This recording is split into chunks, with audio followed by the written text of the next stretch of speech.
introducción voy a tratar de terminar con algunas aplicaciones prácticas acerca del tema. Yo creo que vamos a terminar un poco antes, pero la pregunta es cómo manejar situaciones pastorales. Y les puedo comentar por experiencia propia, por lo que he observado en pastores, que, caray, esta es una de las causas que crea la mayor cantidad de presión dentro del ministerio. He escuchado historias de pastores que se han estado a punto de suicidar por capitular en este tema y después no han podido enfrentar los sentimientos de culpabilidad que ocurren por haber accedido a formalizar segundas nupcias dentro de los miembros de sus iglesias. Los mayores factores que contribuyen a esta clase de tensión en los líderes, yo creo que son que el divorcio se ha incrementado a tal grado que es imposible distinguir la práctica fuera de la iglesia que dentro de la misma. Y también el hecho de que es una materia, un tema sumamente emocional, a veces nubla la capacidad de tomar decisiones. Y en realidad, si uno mira el contexto de las iglesias, particularmente evangélicas en este país, puedes encontrar toda clase de posiciones. Y si el pastor más cercano a ti no acepta tu postura de volverte a casar, seguramente otra iglesia lo va a aceptar. Y desde la invención del automóvil tenemos una amplia gama de iglesias de entre las que podemos escoger, siempre y cuando queden dentro de un radio de 20 millas de donde vivimos, y tarde o temprano vas a encontrar a un profesor, a un pastor que esté de acuerdo contigo y sin ningún problema te pueda casar. Entonces eso hace la disciplina dentro de las iglesias prácticamente imposible. La transferencia de miembros es otro factor, porque si un miembro es disciplinado en una iglesia, es muy raro que la iglesia que lo disciplina notifique a otras iglesias. Por lo tanto, y es algo que yo les quiero hacer hincapié a los que son pastores, infórmenles a otras iglesias si tienen que disciplinar a alguno de sus miembros para que no tengan tanta facilidad al menos de moverse de una iglesia a otra y así evitar toda clase de disciplina, porque esa es una de las 3 marcas de la iglesia verdadera que citaron los reformadores. Pero más allá de eso, yo quiero citar que la mayoría de los divorcios que ocurren en la iglesia hoy en día no caen dentro de ninguna de las 2 posibles excepciones erásmicas que citan muchos evangélicos. Es decir, son injustificables dentro del contexto bíblico. Entonces, ¿por qué? La pregunta es, ¿qué clase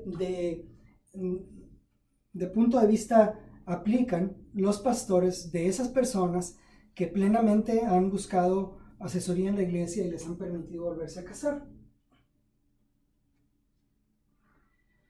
Bueno, hay 2 principales formas de aplicación de la escritura en este tema. La primera es una aplicación existencial. Está basada en éticas situacionales, en la cual lo único constante es el amor y todo lo demás se puede moldear para lograr el objetivo del amor. Y el otro punto es que la escritura entonces está culturalmente condicionada, y eso es un término favorito, que dicen que lo que Pablo dijo y lo que Jesús enseñó estaba bien en el contexto de ellos, pero nosotros hoy en el mundo moderno no podemos vivir con los preceptos de hace 2000 años. La escritura entonces debe ser adaptada, debe ser revolucionada para poder compartirla en el mundo moderno. Bastante conveniente este punto de vista. No trata de alinear lo que Dios, lo que Jesús o Pablo dijeron, sino que comienza con situaciones que estamos tratando de mejorar y no con principios que queremos y debemos aplicar. Esta forma de interpretar la escritura convenientemente evade la exégesis que les había mencionado, sino se va directamente a la eisegesis, en el cual mencionan, por ejemplo, que Jesús le lavó los pies a los discípulos, pero hoy ya no lavamos los pies. Entonces, eso es un ejemplo de cómo hoy no vamos a mantener a alguien inocente sin la posibilidad de casarse. Eso es imposible, eso es injusto. Pero hay que entender por qué la Escritura nos dice lo que ocurrió. ¿Por qué Jesús lavó los pies de los discípulos? Bueno, porque estaban sucios. Porque cuando te sientas en una mesa, que no es una mesa, es más una mesita casi a nivel de piso, con unos cojines donde te sentabas y te ponías así como de lado, como laying down, tus pies quedaban justo en la cabeza de tu vecino. Y después de caminar por las polvosas calles del mundo antiguo, hombre, lo menos que debías hacer era lavar tus pies. Entonces, el equivalente de hoy sería lavar los carros, que son la parte de nosotros que se quedan un poco sucios cuando venimos a congregarnos. Pero la pregunta es, ¿por qué lo hizo el Señor? No fue un rito, no estaba tratando de establecer un rito.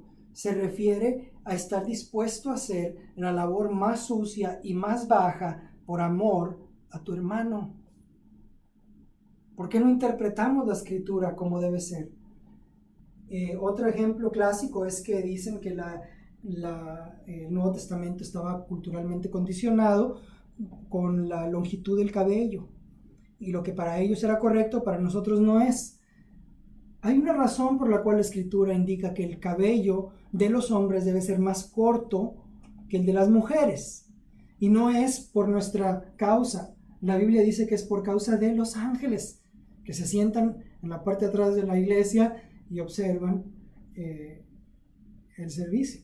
Por eso en las liturgias, cuando por ejemplo dicen, por eso con los ángeles y los arcángeles cantamos sin cesar el himno de tu gloria, es correcto. Cuando me preguntan cuánta gente fue a la iglesia, yo digo miles, cientos, porque todos los ángeles y los arcángeles cantan sin cesar el himno de tu gloria. Pero esa frase de que la Biblia está culturalmente condicionada es favorita y es incorrecta.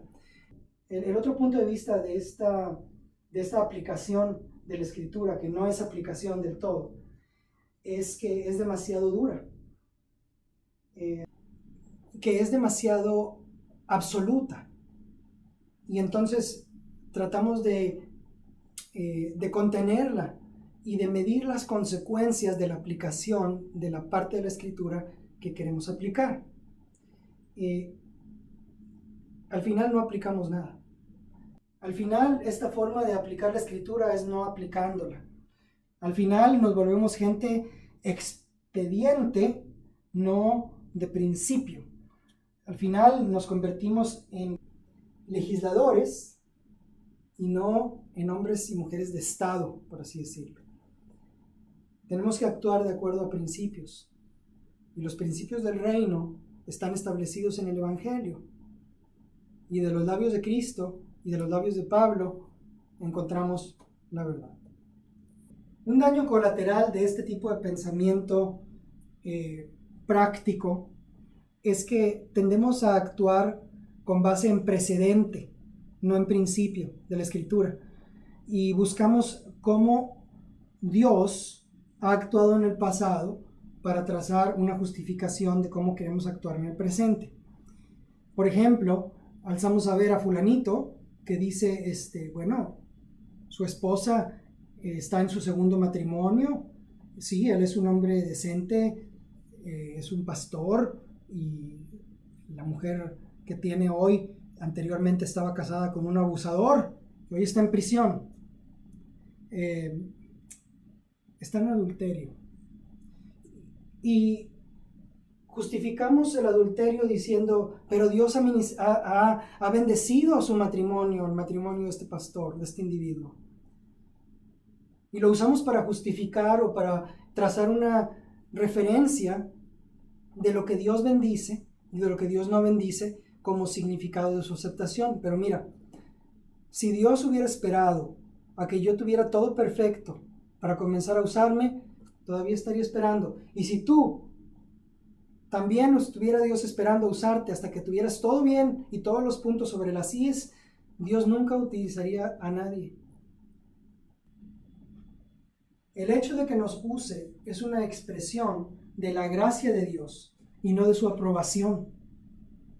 O muchas personas dicen, es que mira los hijos que Dios ha bendecido en ese matrimonio adúltero, que tú llamas adúltero. Pues quizá Dios quiere bendecir a los hijos, quizá Dios quiere bendecir a la congregación, pero no debemos asumir que por el hecho de que Dios está bendiciendo a los hijos de ese matrimonio o a la congregación de ese pastor adúltero, Dios está aprobando la conducta de esos padres o de ese pastor. El Señor es tremendamente paciente. ¿Te has puesto a pensar cuánto esperó Dios para corregir a Sansón?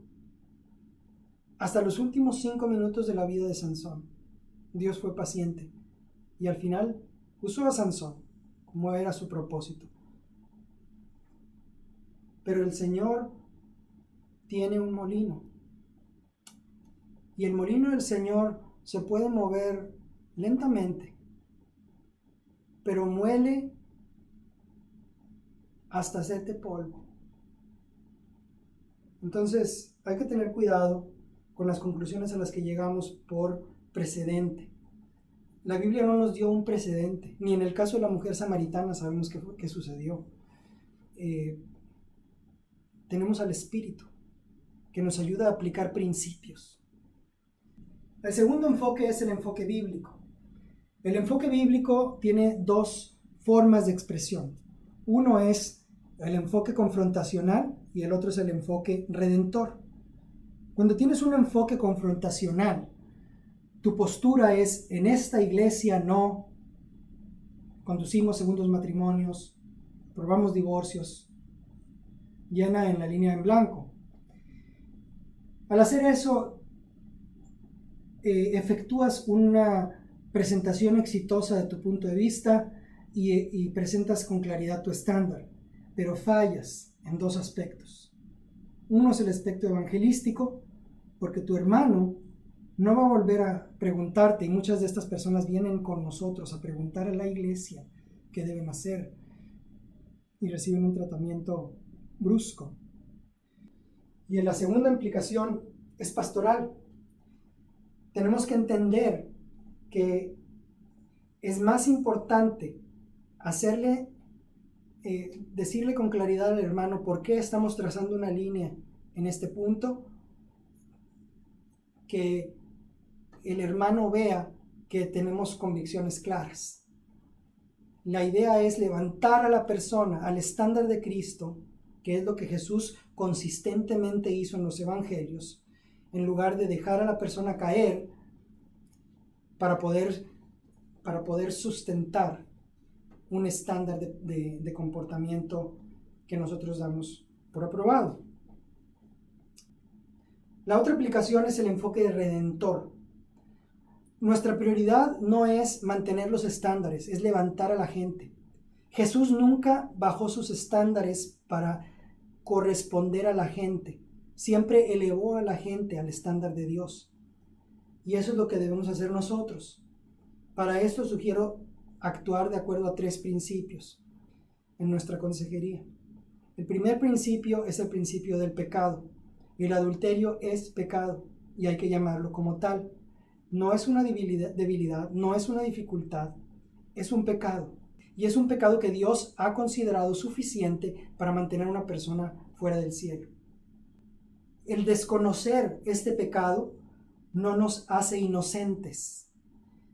Ya sea que cometamos este pecado antes o después de nuestra conversión, somos igualmente culpables delante de Dios. y debemos enfrentar esta culpabilidad y llamar las cosas por su nombre, porque el único remedio para el pecado es el perdón de Dios. Y esto nos lleva al principio número 2.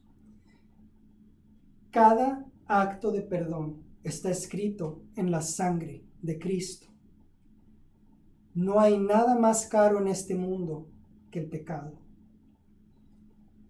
Pero el adulterio no es el pecado imperdonable. Es perdonable. Y el adulterio, para que sea perdonado, tanto por el Señor como por la pareja a la que hemos ofendido, si está dispuesta a perdonar, pero si no está dispuesto o dispuesta a perdonar, sabemos que el Señor tampoco lo va o la va a perdonar. Pero sin embargo hay que reconocer que no es el pecado imperdonable. Es perdonable.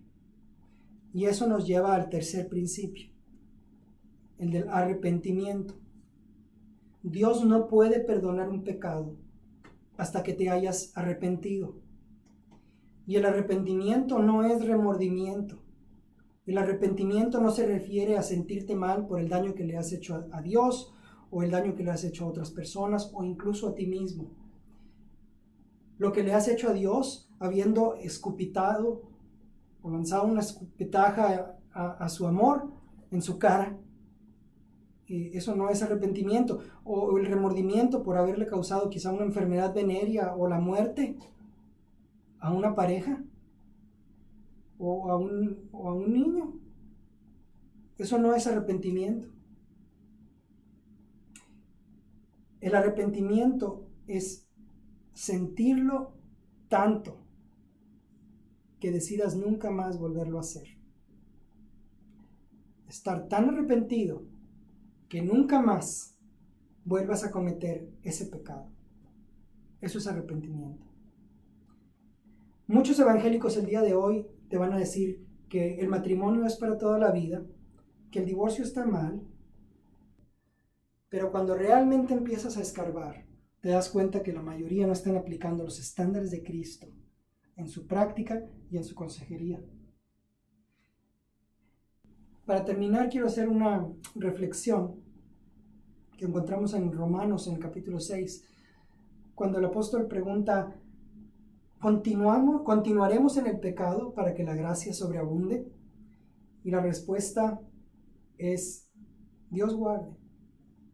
¿Cómo podemos nosotros, que estamos muertos al pecado, seguir viviendo en él? De hecho, el término que el apóstol Pablo utiliza en griego es meganoita. Meganoita es el negativo más grande, más fuerte que existe en el idioma griego. Equivale a decir: nunca será posible. Claro, nuestras traducciones están diluidas un poco más amablemente diciendo: no lo mande Dios. Pero en realidad Pablo dijo: ¿hemos de seguir en el pecado para que la gracia sobreabunde? ¡Nunca! ¡Nunca sea así! Dios justifica con el objetivo de santificar. El evangelio no es: tú puedes ser perdonado, pero debes ser santo. Ni es: debes ser santo y debes ser perdonado. Por lo tanto, el evangelio es: puedes ser santo y puedes ser perdonado. En título y en acción. Dios te puede convertir en la persona que deseas ser en los mejores momentos de tu vida. No en un paso, sino una vida de caminar con Cristo te puede convertir en esa persona con la que sueñas ser. Este tema es uno de aplicación y no de teoría. Es del comportamiento cristiano. Porque el Señor no está interesado en nuestros servicios de adoración, ya sea aeróbica o estática, si no son el resultado y la representación fidedigna de la forma en la que vives tu vida los otros 6 días de la semana. Y solamente nos damos cuenta cuánto creemos la palabra de Dios cuando encontramos aspectos desagradables con los que no estamos de acuerdo y aún así obedecemos, que sabemos que realmente creemos en el Señor. De otra manera, es nuestro intelecto el que está en el trono. Y Señor, si tú no te justificas conmigo, no te voy a obedecer. Esa no es obediencia. Nosotros no somos jueces de la Escritura. Somos juzgados por Dios. Ese es nuestro lugar. Es más, de acuerdo con la enseñanza del apóstol Pablo, si tú sabes de un hermano o una hermana que está abierta y desvergonzadamente viviendo en una situación de adulterio, ni siquiera debes sentarte a comer con él. Primera de Corintios 5 dice, más bien os escribí que no os juntéis con ninguno que llamándose hermano fuere fornicario, pornos, avaro, idólatra. Y un idólatra no es una persona que haga un monito de Dios, es una persona que tiene un concepto equivocado acerca de Dios y no lo quiere cambiar. Un Dios que nunca va a enviar a nadie al infierno, un Dios pura vida, como dicen en Costa Rica. Eso es otro tema, pero entonces, un Dios que, todo aquel que fuere fornicario, o avaro, o idólatra, o malediciente, o borracho, o ladrón, con el tal ni aún comáis. Porque ¿qué razón tendría yo para juzgar a los que están fuera? ¿No juzgáis vosotros a los que están dentro? Porque a los que están afuera Dios juzgará. Quitad pues de entre vosotros a este perverso. Pero este tipo de disciplina es rara encontrarla en las iglesias en los Estados Unidos el día de hoy. Bajo el argumento de la compasión de Cristo y de no juzgar para no ser juzgados, es raro que las iglesias señalen o llamen al arrepentimiento a los miembros que son adúlteros. Y cada iglesia en América tiene miembros adúlteros.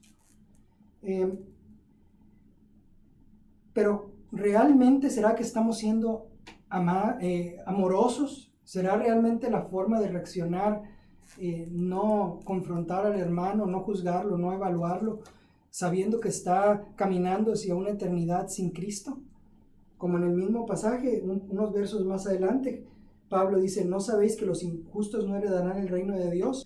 No erréis, ni los fornicarios, pornos, ni los avaros, ni los idólatras, ni los adúlteros, moicos, ni los que se echan con varón, ni los afeminados heredarán el reino de Dios.